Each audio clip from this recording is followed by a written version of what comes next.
चलिए। नमो नमः।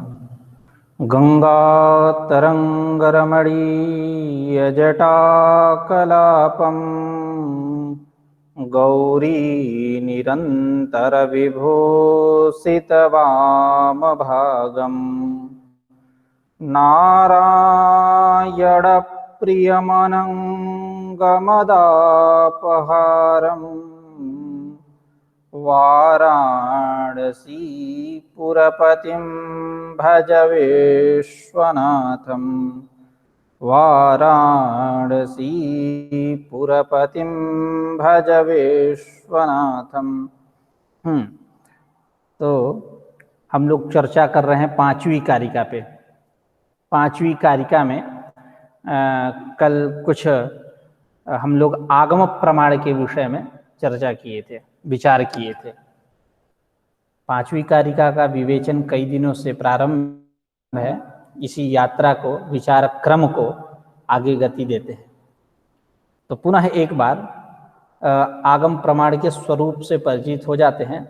उसके बाद आगम प्रमाण की चर्चा करेंगे और किस प्रमाण का जो प्रतिवादी हैं उनके द्वारा स्वीकृत अभिमत जो पदार्थ है, प्रमाण है, उन प्रमाणों का किन किन में अंतर्भाव होता है।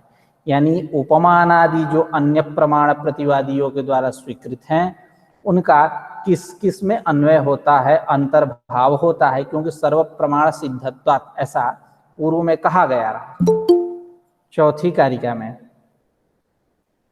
तो आज पुनः एक बार हम लोग आगम प्रमाण के स्वरूप से परिचित होंगे। तो जैसा कि एक भूमिका के रूप में हम लोगों ने विचार किया था, हम लोगों के द्वारा चर्चा की गई थी कि एक प्रयोजक वृद्ध है, एक प्रयोज्य वृद्ध है। प्रयोजक वृद्ध कहने का तात्पर्य व्युत्पन्न, और प्रयोज्य वृद्ध कहने का तात्पर्य वो भी व्युत्पन्न है, लेकिन यह आदेश देने वाला है, यह आदेश स्वीकार करने वाला है। यानी एक यूं कह ले, दूसरे शब्दों में तीन लोग हैं यहाँ, तीन लोग।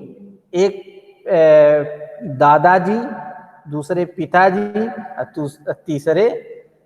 तीसरा बालक, पुत्र। तो एक प्रयोजक वृद्ध की संज्ञा है, एक प्रयोज्य वृद्ध की संज्ञा है, और एक जो अनुमान कर रहा है उसकी। उदाहरण से सब स्पष्ट हो जाएगा। जैसा कि प्रयोजक वृद्ध ने प्रयोग किया, गामानय, गाय लेकर आओ। प्रयोज्य वृद्ध क्या किया? गया, गाय उठाकर ला दिया, बात मान लिया, आदेश का पालन कर लिया। तो जो अव्युत्पन्न बालक है, अव्युत्पन्न बालक यानी तीसरे श्रेणी, सबसे छोटा पुत्र जो है, वो देखा और विचार किया, अनुमान किया, यह जो प्रवृत्त हुआ, इसके प्रवृत्ति का हेतु क्या है? ज्ञान। इसका अनुमान किया कि प्रवृत्ति का हेतु है ज्ञान, इसका अनुमान हुआ। और फिर अनुमान करता है क्या कि यह ज्ञान कैसे उत्पन्न हुआ? तो शब्द श्रवण के अनंतर उत्पन्न हुआ।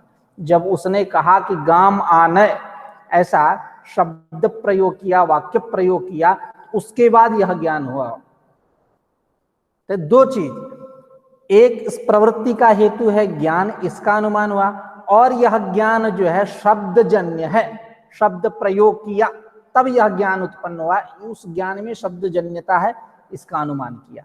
फिर जाकर के शब्द, जैसे कोई वाक्य हो गया गाम आने, तो यहाँ कर्मत्व कारकत्व रूप, कर्मत्व और क्रियात्व रूप जो संसर्ग है, इत्यादि संसर्गों की प्रतीति होती है। प्रकृति, प्रत्यय इत्यादि जो हैं, इनके तत्तद अर्थ हैं, उन सब की प्रतीति होती है। तो उनके बीच में कौन सा संबंध है, संसर्ग है, इस सब का बोध होता है। तो ये एतावता क्या बात स्पष्ट हुई कि यह जो शब्दजन्य जो ज्ञान है, आगम जो है, आगम प्रमाण जो है, आप्त श्रुति आप्त वचनम, तो यह जो आप्त वचन है यह अनुमान पूर्वक है। इसलिए अनुमान के बाद इस आगम का निरूपण कर रहे हैं। यानी प्रयोजक वृद्ध ने शब्द किया, बोला, प्रयोज्य वृद्ध प्रवृत्त हुआ, लेकर गाय आया, जो अव्युत्पन्न बालक है वो अनुमान किया, इसके प्रवृत्ति का हेतु है ज्ञान, ज्ञान का अनुमान किया, और यह ज्ञान जो है शब्दजन्य है, सुना उसके बाद उत्पन्न हुआ, इसका भी अनुमान किया। उसके बाद शब्दार्थ संबंध ग्रहण इत्यादि अमुक पद अमुक अर्थ को देने में, उत्पन्न करने में, बोध कराने में समर्थ इत्यादि सब का उसने ज्ञान किया। एतावता क्या हुआ कि यह जो आप्त वचन है, आगम प्रमाण है, यह अनुमान पूर्वक है, अनुमान पूर्वकत्व उसमें ले जाना है आगम में। इसी बात की चर्चा कल हम लोगों ने किया था कि प्रयोजक वृद्ध शब्द श्रवण समनंतरम प्रयोज्य वृद्ध प्रवृत्ति हेतु ज्ञान अनुमान पूर्वकत्वात् शब्दार्थ संबंध ग्रहणस्य स्वार्थ संबंध ज्ञान सहकारिणश्च शब्दस्य, ये सारे शब्द के विशेषण है। शब्द से आगमस्य अर्थ प्रत्यायकत्वात् अनुमान पूर्वकत्वम की अनुमानांतरम शब्दम लक्षयति, अनुमान के बाद शब्द का लक्षण करते हैं। आप्त श्रुति राप्त वचनंतु इति, अत्र आप्त वचनम इति लक्ष्य निर्देशः, यह लक्ष्य निर्देश है। परिशिष्ट जो है कौन, आप्त श्रुति राप्त वचनंतु, आप्त श्रुति ही यह जो है उसका लक्षण है। आप्त का मतलब क्या होता है, तो जैसा कि तत्तद अन्य आचार्यों ने कहा, आप्त वक्ता, यह रागादि वसादपि नान्यथावादी यथार्थ वक्ता। आप्त का अर्थ, केवल आप्त का अर्थ कर रहे हैं आप्ता प्राप्ता युक्ता, युक्त समीचीन सम्यक जिसको बोलेंगे। आप्ता चासो श्रुतिश्चेति आप्त श्रुति, श्रुति यानी वाक्य जनितम वाक्यार्थ ज्ञानम, वाक्य जनित वाक्यार्थ ज्ञान। यह श्रुति कैसी है, वाक्य जनित वाक्यार्थ ज्ञान कैसा है, स्वतः प्रमाणम, स्वतः प्रमाण, स्वतः प्रामाण्य परतः प्रामाण्य ऐसा होता है। नहीं, यह एक परतः प्रामाण्य मानता है ज्ञान का। अब वेदांती और ये लोग क्या है, स्वतः प्रमाण मानते हैं। स्वतोग्राह्यत्व नाम, जैसा कि हम लोगों ने कल विचार भी किया था वेदांत परिभाषा के अनुसार, स्वतोग्राह्यत्व नाम दोषाभावे सति स्वाश्रय वृत्ति ग्राहक सामग्री ग्राह्यत्व, ततोग्राह्यत्व नाम दोषाभावे सति यावत् स्वाश्रय ग्राहक सामग्री ग्राह्यत्व, ऐसा मतलब जिसके द्वारा प्रमाण का ग्रहण हो रहा है, जिस साधन के द्वारा, उसी साधन के द्वारा यदि उसमें रहने वाला जो प्रामाण्य है, यथार्थ है, उसका यदि ज्ञान हो रहा है तो वह स्वतोग्राह्य है। यही अर्थात वो वेदांत परिभाषाकार कहते हैं ये न स्वाश्रय वृत्ति ज्ञानम, यही वृत्ति ज्ञान ही प्रमाण है। स्वाश्रय वृत्ति ज्ञानम तदग्राहकम, उसका ग्राहक कौन, साक्षी ज्ञानम। तो श्वास देखिए, उस साक्षी ज्ञान के द्वारा, उस साक्षी के द्वारा वृत्ति यानी प्रमाण का ग्रहण हो रहा, और उसमें रहने वाले प्रामाण्य का भी उसी के द्वारा ग्रहण हुआ, तो साधन एक हुआ, यही स्वतोग्राही है।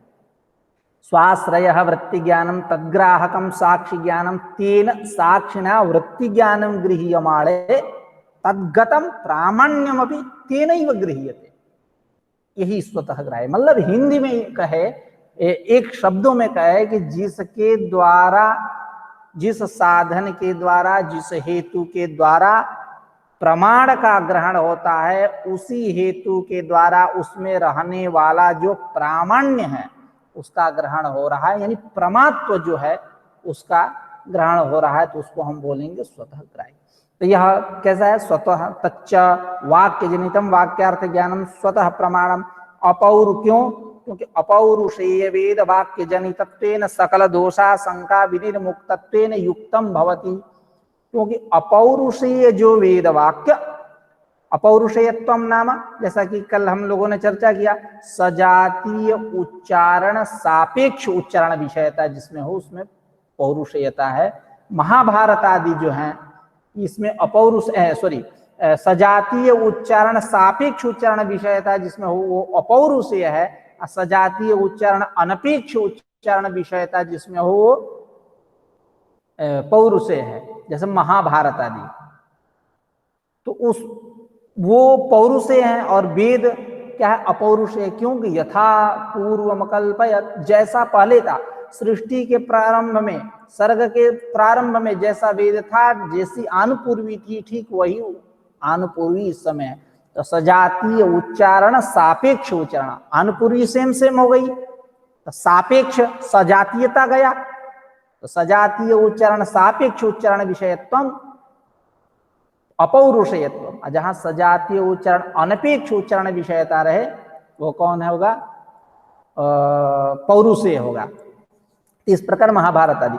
तो यह जो वेद है कैसा है, अपौरुष है। अपौरुषे वेद वाक्य जनितत्वेन सकल दोष आशंका विनिर्मुक्तत्वेन, सारे दोष सकल दोष इत्यादि आशंका शंका ये सब राहित्येन युक्तम भवति। कौन, वाक्य जनितम वाक्यार्थ ज्ञानम युक्तम भवति। तच्च वाक्य जनितम वाक्यार्थ ज्ञानम स्वतः प्रमाणम तत् अपौरुषेय वेद वाक्यों स्वतः प्रमाण, अपौरुषेय वेद वाक्य जनितत्वेन सकल दोष आशंका विनिर्मुक्तत्वेन युक्तम भवति। आपता प्राप्ता युक्ता कहे थे, तो युक्तम भवति समीचीनम भवति। एवं इस प्रकार वेद मूल स्मृति इतिहास पुराण वाक्य जनितम अपि ज्ञानम युक्तम भवति।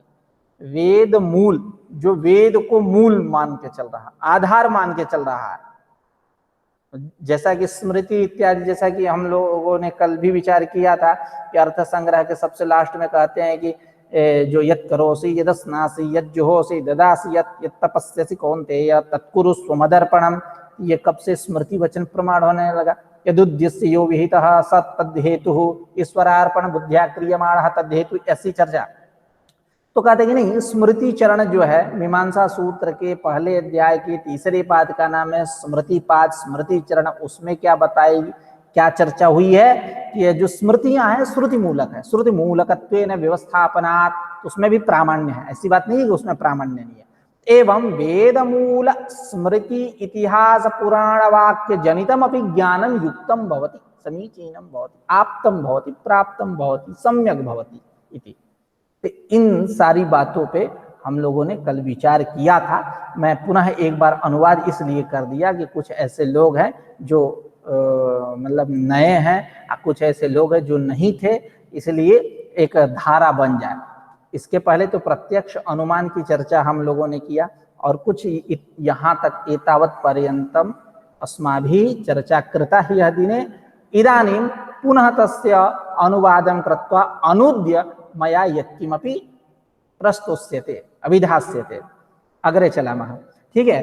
तो आदि विदुषश्च कपिलस्य कल्पादो कल्पान्तराधीत श्रुति स्मरण संभवः सुप्त प्रबुद्धस्यैव पूर्वेद्युः अवगतानाम अर्थानाम अपरेद्युः। देखिए, जैसे कोई सोया हुआ व्यक्ति है, तो सोया हुआ व्यक्ति है और जब वो सो करके उठा, मान लो रात को सोया 10 बजे 11 बजे 12 बजे, जब सोया सुबह उठा, तो इसका मतलब ये नहीं कि पूर्व दिन में किससे मिला, क्या खाया, कहाँ गया, ये सब भूल गया, ऐसा नहीं। उसको सारी बातें याद रहती हैं। ठीक उसी प्रकार आदि विदुषश्च कपिलः, आदि विद्वान सबसे प्रथम, सांख्य शास्त्र को इसलिए प्रथम दर्शन माना जाता है, प्रथम शास्त्र। तो आदि विद्वान जो भगवान कपिल, वह कल्पादौ, कल्प के प्रारंभ में, सर्गादौ, सृष्टि के प्रारंभ में, कल्प के प्रारंभ में, कल्पांतराधीत श्रुति स्मरण संभव, कल्पांतर में जो उन्होंने वेद पढ़ा, श्रुति की पढ़ा, उसका स्मरण हुआ उनको। कैसे? सुप्त, क्या प्रक्रिया, उदाहरण में क्या दे रहे हैं? सुप्त प्रबुद्धस्य इव, सुप्त प्रबुद्धस्य, सुप्त भी शब्द है, प्रबुद्ध भी, यानी सो करके उठा हुआ जो प्रबुद्ध जो व्यक्ति है, उसको सारी बात पूर्वेद्युः अवगतानाम, पूर्वेद्युः मतलब पूर्वस्मिन् दिने, अवगतानाम ज्ञातानाम विषयाणाम अर्थानाम अपरेद्युः, अपरस्मिन् दिने दूसरे दिन में स्मरण रहता है। ठीक उसी प्रकार भगवान कपिल आदि विद्वान जो है, उनको कल्प के प्रारंभ में कल्पांतराधीत जो वेद इत्यादि हैं, उनका स्मरण संभव। तथा च, और ये सब आगम में आ रहे हैं, तथा च आवट्य जैगिषव्य संवादे भगवान जैगिषव्य दश महाकल्पवर्ती जन्म स्मरणम आत्मनः उवाच। भगवान जैगिषव्य ने अपने जन्म को कहा, आवट्य जैगिषव्य संवाद है। इस संवाद में जैगिषव्य ने, भगवान जैगिषव्य ने 10 महाकल्पवर्ती जन्म स्मरणम आत्मान, 10 महाकल्पों में जो उन्होंने जन्म लिया, पूर्व पूर्व जन्म जो था, उन सबको उस संवाद में बता दिया कि इसके पहले मैं ये था, इसके पहले मैं ये था, इसके पहले यहाँ पैदा हुआ था, इसके पहले यहाँ था, ये किया वो किया इत्यादि। तो आवट्य जैगिषव्य संवाद में भगवान जैगिषव्य जो है 10 महाकपालवर्ती 10 महाकल्पवर्ती जन्म स्मरणम आत्मनः जन्म स्मरणम, अपने जन्म परिणाम को वाचा कहे क्या, तो 10 महाकल्पेषु विपरिवर्तमानेन मया इत्यादिना गंधर्व ग्रंथ संदर्भेण, यही क्या कि 10 महाकल्पेषु विपरिवर्तमानेन मया, मैंने 10 महाकल्पों में जन्म लिया, मैंने 10 महाकल्पों में जन्म लिया। ये सारे शब्द क्या है, आप्त है। अब आप्त ग्रहणेन अयुक्ताः शक्य भिक्षु निर्ग्रंथक संसार मोचकादीन आगमाभासाः परिहृताः भवन्ति। मतलब आप्त, आप्त श्रुतिराप्त वचनंतु, आप्त शब्द है। आप्त शब्द का मतलब क्या, तो कह रहे हैं कि अयु आप्त से, आप्त ग्रहण करने से क्या हुआ, जो शक्य भिक्षुक है, शक्य भिक्षुक, भिक्षु यानी बौद्ध, और निर्ग्रंथक, निर्ग्रंथक किसको बोलते हैं, जैन को, और संसार मोचकादि कौन है, चरवाक है, यानी तीनों नास्तिक आ गए। यावत् जीवेत सुखम जीवेत ऋणम नीत्वा घृतम पिबेत भस्मीभूतस्य देहस्य पुनरागमनम कुतः, ये संसार मोचक हैं। ठीक है, कहते हैं कि मन एव मनुष्याणाम कारणम बंध मोक्षयोः, और इत्यादि, इनकी ये संसार की ऐसे इनको मुक्ति मिलती है, इनके यहाँ कोई मोक्ष वोक्ष नहीं है। तो आप्त ग्रहण से इनको हटाया जा रहा है, ये आप्त नहीं है। इनका जो आगमाभास है कि आपने मानकर बैठ गया कि बृहस्पति ने ये कहा था चार्वाक दर्शन में, तो इसका मतलब वो आगम थोड़े है, इनका आगमाभास जो है, जो हम लोग, आगमाभास किसका, इनका आगमाभास नहीं, हमने मान के बैठे, हम लोग मान के बैठ गए कि ये आगम है। ह्वेनसांग ने ये कहा, फाहियान चीनी यात्री ह्वेनसांग, फाहियान, ये सब इसने ये किताब में ये लिखा है, वो उसको प्रमाण मानती, ये आप्त नहीं है। हम लोगों का ये जो आभास है, आगमाभास, ये परहृताः निरस्ताः भवन्ति। तो ये आगमा भाषा मतलब किसका आगमा भाषा लेना है, तो हम लोग का, जो इनको प्रामाण्य कोटि में लाके रख रहे हैं। तो आप्त ग्रहणेन अयुक्ताः, अयुक्ताः मतलब अनाप्ताः, प्राप्त नहीं, अनाप्ताः शक्य भिक्षु निर्ग्रंथक संसार मोचकादीनाम आगमा भाषाः परिहृताः भवन्ति। ठीक है, एतद विषयक जो आगमाभास है, ध्यान दीजिएगा, ये षष्ठी देख करके, षष्ठी बहुवचन देख करके विचलित मत होइएगा कि शक्य भिक्षु निर्ग्रंथक संसार मोचकादीनाम आगमा भाषा, यहाँ षष्ठी देख करके उनका आगमाभास नहीं, उनको प्रमाण मान करके, उनको हम आगम मान जो रहे हैं, हम मान रहे हैं, ये जो हमारा आगमाभास है, इन सबका परिहार हो जाएगा, वो आप्त नहीं है। अयुक्तत्वं च एतेषां बिना विगानात्, अभी इनमें अयु, ऊपर कहे थे आप्त ग्रहणेन अयुक्ताः, तो अयुक्तत्व क्या है, अयुक्तत्व क्या है, तो कह रहे हैं कि इनका परस्पर विनागम, विगानात्, विगान मतलब होता है विरोध, विरोध, इनका परस्पर विरोध ही इनकी अयुक्तत्व, इनमें अयुक्तता का प्रतिपादन करता है। बौद्ध, जैन और चार्वाक परस्पर विरोधी है, पदार्थ को लेकर के, प्रमाण को लेकर के, इत्यादि को लेकर के, इनका मूल भी भिन्न भिन्न है। ये वेद को मूल नहीं मानते, यदि वेद को मूल मानते तो चलो हो कुछ तो सामने आया। जैसा कहा, हम लोगों ने कल विचार किया था कि वीतत्वेन तुल्यत्वेपि पूर्ववतः सामान्य दृष्टात् वीतत्वेन तुल्यत्वे सति सोयम विशेषः, ऐसा यही विशेषता है। वीतत्वेन सामान्य तो दृष्ट और पूर्ववत तुल्य है, क्योंकि वीत के ही भेद है, लेकिन वही करके विशेषता है क्या कि जो पूर्ववत है वो दृष्ट स्वलक्षण सामान्य विषय वाला होता है, और सामान्य तो दृष्ट कैसा है, अदृष्ट स्वलक्षण सामान्य विषय वाला होता है। ऐसा करके पूर्ववत का उससे भिन्नता है। दिख रहा हूं ना मैं? हमारी आवाज आ रही है? जी। Okay okay. बीच बीच में हमारे डिस्प्ले पे कुछ आ जाता है, खैर। हाँ, तो अयुक्तत्वम चेतेषां विगानात्, विगान मतलब वही विरोध। इनमें अयुक्तता क्या है, तो कह रहे हैं इनका परस्पर विरोधशील होना, यही विच्छिन्न मूलत्वात् अयुक्तत्वम, विच्छिन्न मूल होने से, अर्थात विच्छिन्न मूल होने से, इनका मूल कोई न होने से, अर्थात वेद मूलकत्वा भावात, ऐसा वेद इनका मूल न होने से, और प्रमाण विरुद्धार्था विधानात, और प्रमाण विरुद्ध अर्थ का अभिधान करने वाला होने से, मतलब प्रमाण विरुद्ध अर्थ का अभिधान करने, मतलब प्रमाणिक बातें न करें। प्रमाण विरुद्ध मतलब देखिए, प्रामाण्य कब आएगा, जब यथार्थ प्रामाण्य यह जैसे उसमें आपतत्व हो, अयुक्तत्व होने के कारण उसमें तो प्रामाण्य ही नहीं सकता, तो उसी अयुक्तत्व में हेतु दे रहे हैं प्रमाण विरुद्धार्थाभिधान, प्रमाण विरुद्ध अर्थ विषयों का अभिधान करने से, बोध कराने से इसमें अयुक्तत्व है।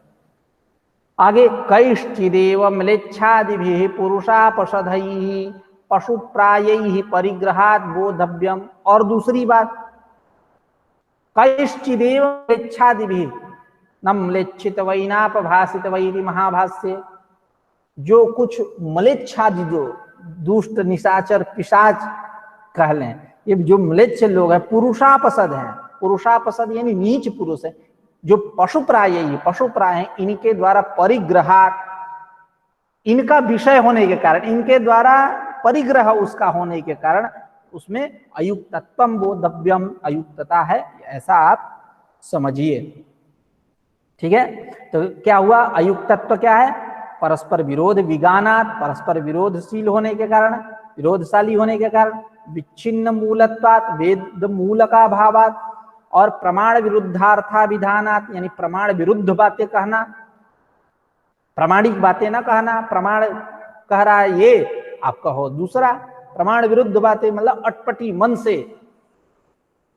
और कैश्चिदेव म्लेच्छादि भी, कुछ म्लेच्छादि जो पुरुषापसद है, नीच पुरुष हैं, पशु प्राय हैं, उनके द्वारा इसका परिग्रह होने के कारण, विषय बनाए जाने के कारण, उनका यह विषय होने के कारण ये इसमें अयुक्तत्व है, ऐसा बोधव्यम जानिए।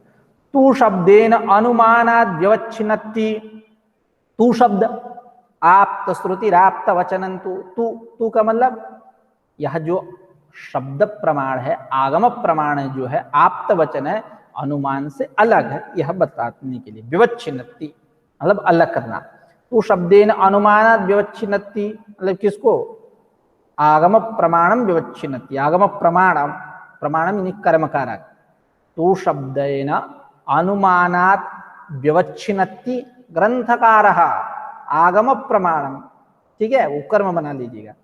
वाक्यार्थो ही प्रमेय न तो तद्धर्मो वाक्यम ये न तत्र लिंगम भवेत, कह रहे हैं कि अनुमान मानिए इसको, कह रहे हैं कि नहीं, वाक्यार्थ में श्रुति कहते हैं, श्रुति यानी वाक्य जनितम वाक्यार्थ ज्ञानम, तो वाक्यार्थ मतलब वाक्यार्थो ही प्रमेय, ये प्रमातुम योग्यम प्रमेय, प्रमातुम योग्य प्रमेय विषय, ठीक है।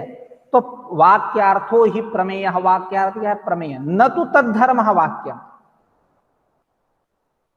तद्धर्म न वाक्यम, यानी कहने का यही है कि वाक्यार्थ जो है यह प्रमेय है, तद्धर्म वाक्यम, यानी एक मिनट, न तो तद्धर्म वाक्यम, अच्छा अच्छा अच्छा, ये कह रहे हैं कि वाक्यार्थ प्रमेय, वाक्यार्थ जो है यह प्रमेय है। न तो तद्धर्म वाक्यम, न तो तद्धर्म वाक्यम का मतलब ये है कि जो वाक्यार्थ है उस वाक्यार्थ का वाक्य धर्म नहीं है। यदि धर्म बन जाए तो क्या होगा, वो अनुमान करने लगेगा। वाक्यार्थ का धर्म वाक्य नहीं है, ऐसा करेंगे अर्थ। क्या करेंगे, न तो तद्धर्म वाक्य, मतलब तद्धर्म वाक्यार्थ धर्म वाक्यम न, वाक्यार्थ का धर्म वाक्य नहीं है। ये न तत्र लिंगम भवेत, जिससे तत्र अनुमित लिंगम भवेत, अनुमिति में यह लिंग हो जाए, और लिंग हो जाए मतलब अनुमापक हो जाए, अनुमान कराने लगे। जब वाक्यार्थ का धर्म हो जाएगा वाक्य, तो यह अनुमापक हो जाएगा, ये बैठ के क्या कराने लगेगा, अनुमिति। तो ये अनुमिति नहीं, अलग है। तो ही करें, वाक्यार्थो ही प्रमेय, वाक्यार्थ प्रमेय है। न तो तद्धर्म वाक्यम, तद्धर्म वाक्यार्थ धर्म वाक्यम अस्ति इति न वक्तुम शक्यते। ये न, जिसके बल से तत्र लिंगम भवेत, उस अनुमिति में लिंग हो जाएगा यह, यदि धर्म मान लेंगे तो, वाक्यार्थ का धर्म वाक्य को। तो न च वाक्यम वाक्यार्थम बोधयत संबंध ग्रहणम अपेक्षते, कह रहे हैं कि वाक्य जो है वाक्यार्थ का बोध कराते हुए किसी प्रकार के संबंध की अपेक्षा नहीं करता है। संबंध की अपेक्षा नहीं करता है मतलब व्याप्ति ज्ञानम न अपेक्षते। व्याप्ति, ये बताना है इनको कि यह अनुमान नहीं है। तो वाक्य जो है वाक्यार्थ का बोध कराते हुए न संबंध ग्रहणम अपेक्षते, यानी व्याप्ति ज्ञानम न अपेक्षते। ठीक है, व्याप्ति ज्ञान की अपेक्षा नहीं। क्यों, क्योंकि अभिनव कवि विरचित वाक्य अदृष्ट पूर्व से अननुभूतचर वाक्यार्थ बोधकत्वातिथि। क्योंकि अभिनव कवि जो लोग हैं, जो एकदम नए नए कवि पैदा हुए हैं इस संसार में, नई नई कविताएं बना रहे हैं, तो अभिनव कवि विरचित जो वाक्य है वह वाक्य अदृष्ट पूर्वस्य, अदृष्ट पूर्वस्य मतलब उसको कभी देखा नहीं गया, सुना नहीं गया, अननुभूत चर वाक्यार्थ बोधकत्वात्, और वह अननुभूत वाक्यार्थ को बोध कराता है, नए अर्थ को बोध कराता है जो आपको अनुभूत ना हो, अश्रुत है। अभिनव कवि, जैसे बैठ के आपने कविता बनाया, आप ही जानते हो, हम सुनेंगे तो नया अर्थ निकलेगा ना, लगेगा एकदम नया। तो अभिनव कवि विरचित, अभिनव कवि के द्वारा विरचित जो वाक्य, वह वाक्य अदृष्ट पूर्वस्य, वाक्यस्य का विशेषण है, अदृष्ट पूर्वस्य वाक्य से जो कभी दृष्ट न हो, वो अननुभूत वाक्यार्थ बोधकत्व, अननुभूत वाक्यार्थ का बोधक है। अननुभूत वाक्यार्थ का बोधक है, इसका मतलब क्या कि अश्रुत वाक्यार्थ का बोधक है, जो मतलब अनुभूत ना हो, अननुभूत वाक्यार्थ बोधक होता है। एतावता क्या हुआ कि यह अनुमान नहीं है। तू शब्देन अनुमान व्यवच्छिन्नति वाक्यार्थो ही प्रमेय है, न तो धर्म वाक्यम, वाक्य का धर्म जो है, वाक्यार्थ का धर्म जो है वो वाक्य नहीं है। ये न तत्र लिंगम भव, जिससे वह लिंग हो अनुमिति में। न च वाक्यम वाक्यार्थम बोध है संबंध ग्रहणम अपेक्षते, वाक्य जो है वाक्यार्थ का बोध कराते हुए किसी प्रकार के व्याप्ति ज्ञान की अपेक्षा नहीं करता। क्योंकि अभिनव कवि विरचित जो वाक्य है, यह वाक्य जो आपने कभी नहीं देखा है, उसको सुनने पर आपको अननुभूत वाक्यार्थ की प्रतीति होती है, अननुभूत वाक्यार्थ का वह बोधक है। अब एवं प्रमाण सामान्य लक्षणेषु तद्विशेष लक्षणेषु च सत्सु यानि प्रमाणांतराणि उपमानादीनि प्रतिवादिभिः अभ्युपेयन्ते तानि उक्त लक्षणेषु एव प्रमाणेषु अंतर्भवन्ति। तथा ही कह रहे हैं कि अभी इसके पूर्व में क्या बात हुई कि पहले सामान्य लक्षण करेंगे, अनुमान सामान्यम तावत् लक्षयति, अनुमान सामान्यम तावत् लक्षयति, ऐसा। उसके बाद विशेषा, यानी जैसे अनुमान को ले लीजिए, तल्लिंग लिंग पूर्वकम, यही तो उसका सामान्य लक्षण है। विशेष क्या है, त्रिविधम अनुमानम आख्यातम, वही पहले वीत अबीत फिर उसका भेद करना, वीत के दो भेद, पूर्ववत और सामान्यतो दृष्ट, और अवीत के एक भेद शेषवत, ऐसा ही, ठीक है, देख लीजिएगा। हाँ, तो अब एवं प्रमाण सामान्य लक्षणेषु तद्विशेष लक्षणेषु च सत्सु, प्रमाणों का सामान्य लक्षण और विशेष लक्षण हो जाने पर यानी प्रमाणांतराणि उपमानादीनि प्रतिवादी भी अभ्युपेयन्ते, जो प्रमाणांतर उपमानादि प्रमाणांतर हैं वो प्रतिवादियों के द्वारा जो स्वीकृत हैं, अभिमत हैं, स्वीकार किए जाते हैं, तानि उक्त लक्षणेषु एव प्रमाणेषु अंतर्भवन्ति, वे सारे के सारे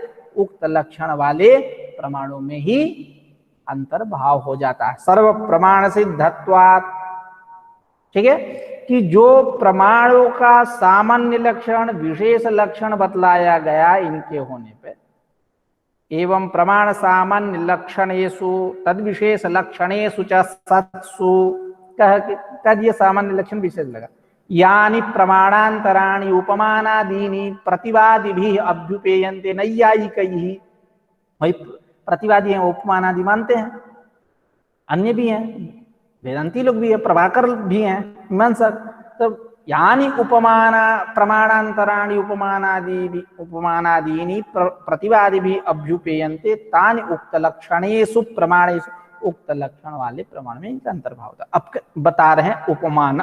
उपमान तो मानते नहीं है सांख्याचार्य, प्रत्यक्ष अनुमान आगम दृष्टम अनुमानमाप्त वचनम च सर्व प्रमाण सिद्धत्वात् त्रिविधम प्रमाणमिष्टम प्रमेय सिद्धि प्रमाणादि, ऐसा। तो अब उपमान है नहीं, तो उपमान को कहाँ लेके जाएंगे, तो कह रहे हैं कि उपमान जो है इसका अंतर्भाव हो जाएगा अनुमान में। अब थोड़ा सा समझते हैं, देखिए उपमान मतलब आप तर्क संग्रह से सुपरिचित होंगे, तो तर्क संग्रह के अनुसार भी चर्चा करेंगे और अन्य के भी अनुसार चर्चा करेंगे। उपमिति करणम उपमान, उपमिति प्रमा का जो करण है उसको बोलते हैं उपमान। पहले संस्कार जन्यम ज्ञानम स्मृति ही तर्क संग्रह, संस्कार जन्य ज्ञान जो है स्मृति, तद भिन्नम ज्ञानम अनुभव, उससे भिन्न जो ज्ञान है वो अनुभव है। अनुभव जो है दो प्रकार, यथार्थानुभव और यथार्थानुभव। यथार्थानुभव के चार भेद, प्रत्यक्ष, अनुमिति, उपमिति, शाब्द भेदा, तत्करणम अपि चतुर्विधम, उसके करण विचार प्रकार के हुए कौन, प्रत्यक्ष, अनुमान, उपमान, शब्द। और अयथार्थानुभव संशय विपर्य तर्क भेदात एकस्मिन् धर्मिणि विरुद्ध नाना धर्म वैशिष्ट्यावगाहि ज्ञानम संशय स्थाणुर्वा पुरुषो वेति विपर्ययो मिथ्या ज्ञानम उक्तो इदं रजतम व्याप्यारोपेण व्यापकारोपस् तर्कः यदि यत्र बहनिर्नास्ति तर्हि धूमोऽपि नास्ति, ठीक है। तो इत्यादि, तो ये जो उपमिति प्रमा है, उस उपमिति प्रमा का कारण कौन है, उपमान, उपमान प्रमाण।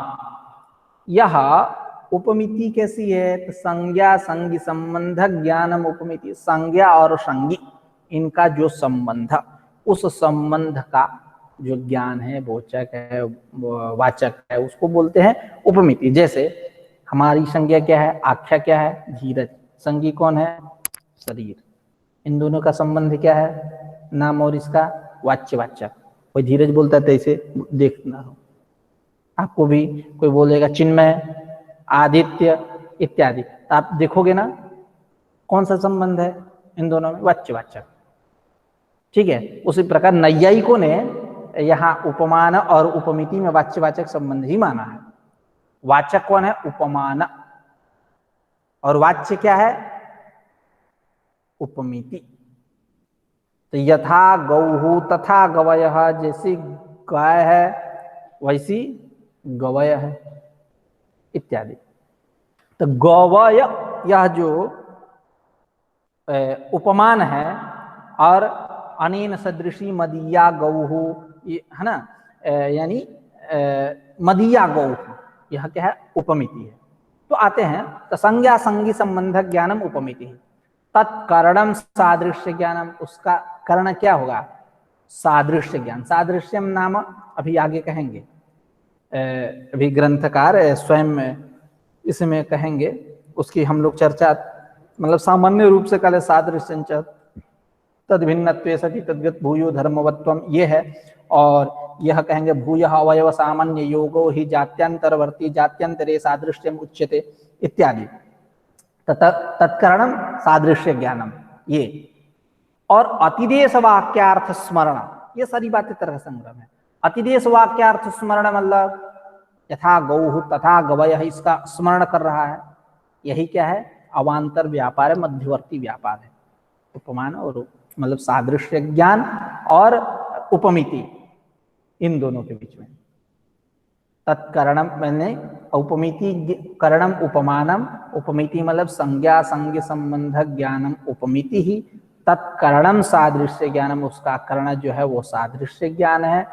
और अतिदेश वाक्यार्थ स्मरण जो है वो अवांतर व्यापार है। किसके बीच में अवांतर व्यापार होगा? तो सादृश्य ज्ञान और उपमिति। तो इसी को स्पष्ट करते हुए तर्क संग्रह में कहे थे कि तथा ही कश्चित गवय शब्दवाच्य पदार्थम जानन कुतश्चिदारण्यक पुरुषात् गो सदृशो गवय इति श्रुत्वा वनं गतः वाक्यार्थम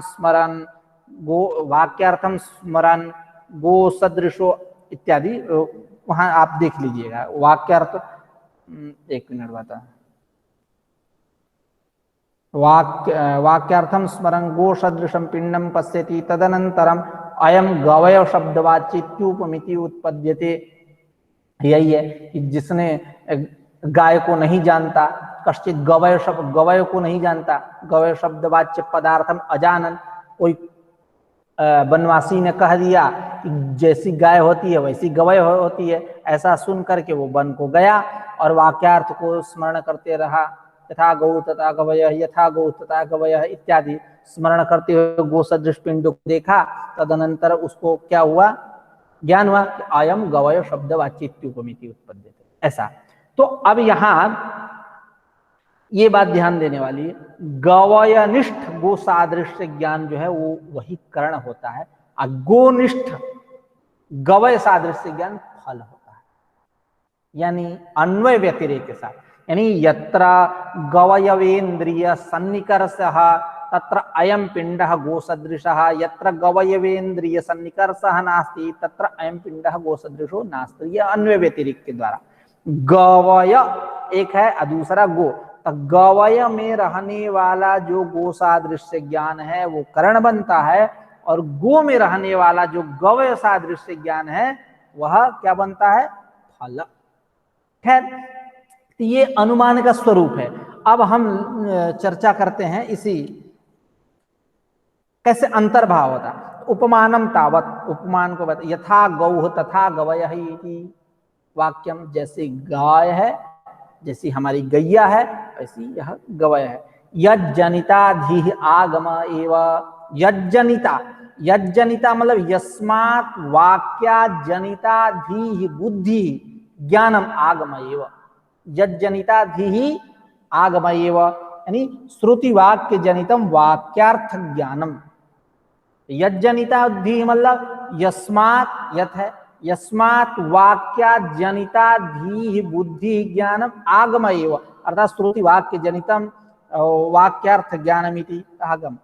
योपि अयम गवय शब्दः गो सदृशस्य वाचकः इति प्रत्ययः सोपि अनुमानमेव।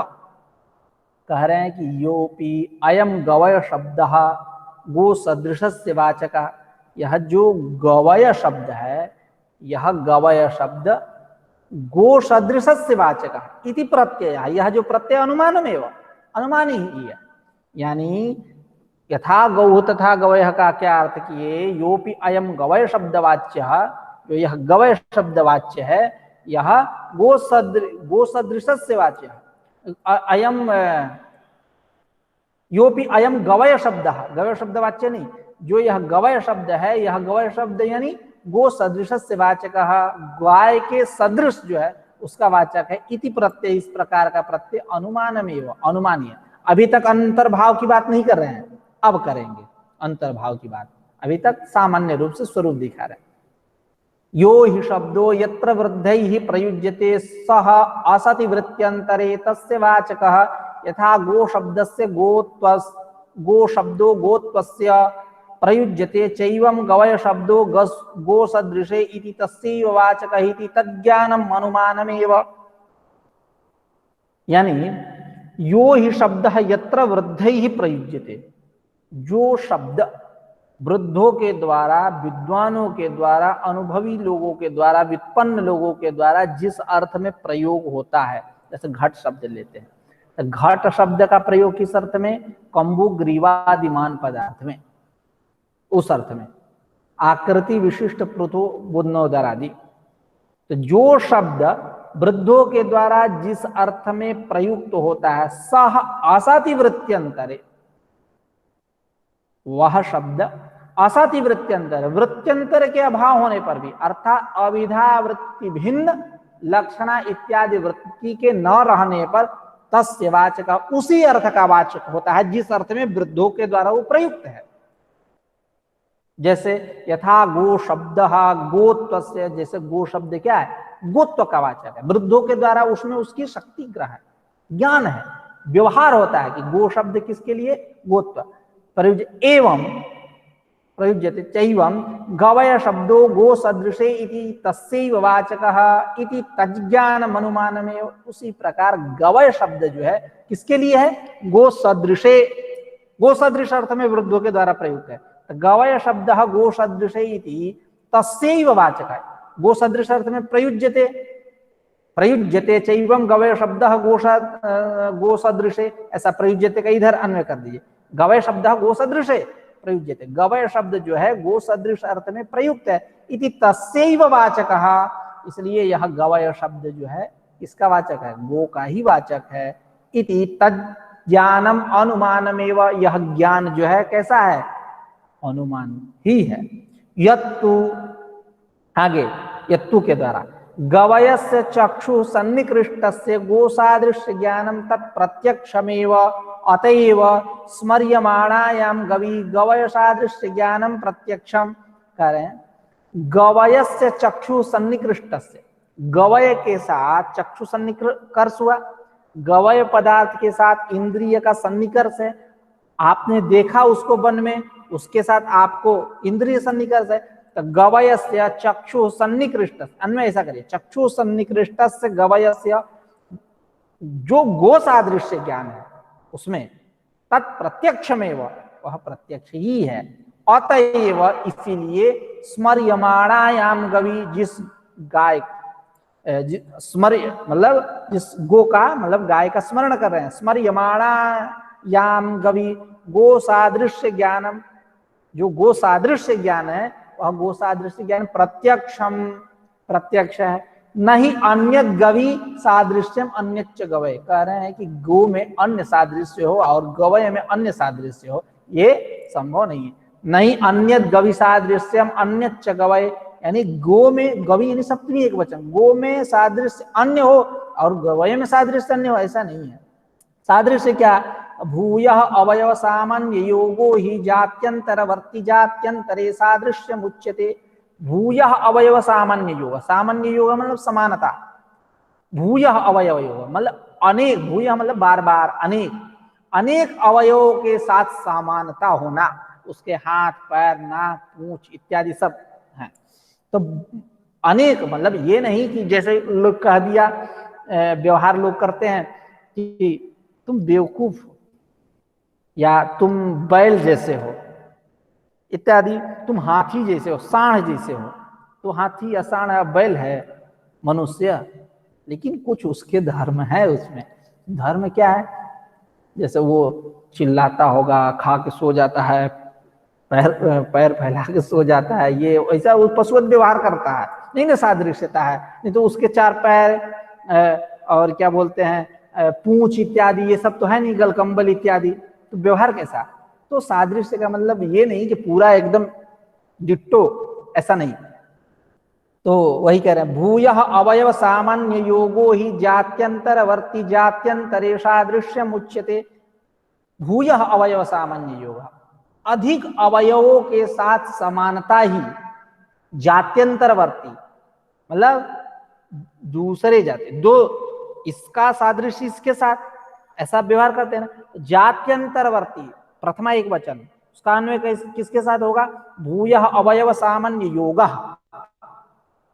दूसरे जाति में रहने वाला जो अधिक अवयवों के साथ समानता जो है, वही समानता जात्यंतरे दूसरे जाति में सादृश्य उच्यते, सादृश्य के पद के द्वारा कही जाती है समानता। सामान्य योग एक, यहाँ सामान्य योग सामान्यता क्या है? गवय गो में एक है क्या? सह सामान्य योग चेत गवय प्रत्यक्ष, यदि गवय में प्रत्यक्ष है तो गव्यपि तथेति, गो में भी हाँ, गो में वह सामान्य योग जो है समानता यदि गवय में प्रत्यक्ष है तो गो में भी वही है, तथेति। इस प्रकार नोपमान से प्रमेयांतरम, इस प्रकार उपमान का कोई प्रमेय भिन्न अलग हुआ ही नहीं। कब उपमान प्रमाण मानेंगे? जब प्रमेय दूसरा हो तो उसकी सिद्धि करने के लिए उपमान प्रमाण माने। यहां प्रमेय तो एक ही हो गया, सादृश्य। तो क्या प्रत्यक्ष, नोपमान से प्रमेयांतरम, इस प्रकार उपमान जो है प्रमेय नहीं है।